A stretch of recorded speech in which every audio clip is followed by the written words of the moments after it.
The first civilization to take Africans out of this continent were the Arabs. And they took Africans from the eastern coast.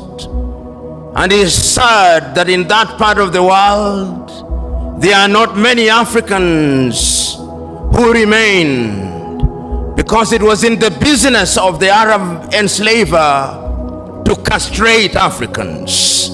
We never say that, but we must say it because it is historically significant. Then the Europeans came, the Portuguese came, the Spaniards came, the Germans came, the French came, the Belgians came. Africa became the hunting ground for the European colonizers, and we were the spot. We built, our ancestors built the United States of America. Our ancestors built Europe. And when slavery had lost its shine and sheen, the Europeans abolished it. But they replaced it with yet another pernicious enterprise, the colonization of Africa. The Europeans sat in Berlin, in Germany, in 1884, and they looked at the map of Africa and parceled it out. The British had their share, the Germans had their share, and Tanzania or Tanganyika was their share, as was Rwanda and Burundi. The Spaniards were Johnny-come-latelys in the arena, and they got little Equatorial Guinea and Southwest Africa.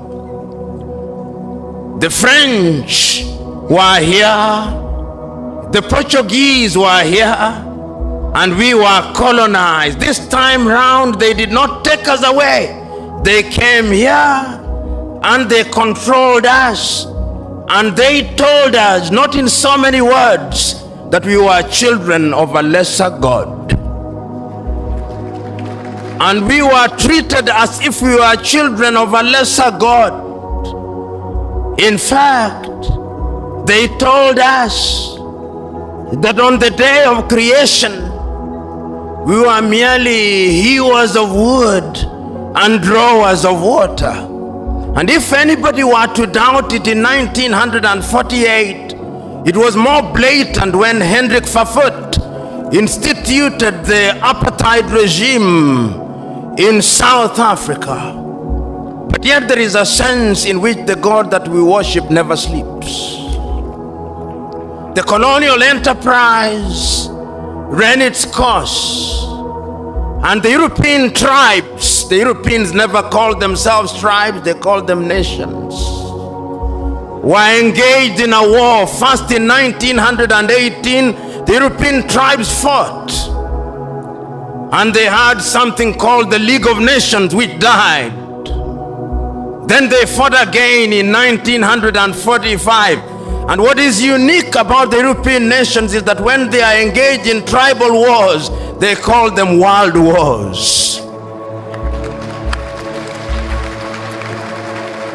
So there was another war between 1945, 1939 and 1945. And after that, a new kid on the block, the United States of America, took the lead in saying that colonialism was something that was undesirable. But at that time, Africans were never quiet. Those who had been taken out had already started agitating. Many of us here will remember Marcus Garvey, of whom Bob Marley says, Garvey was a buffalo soldier in the heart of America. And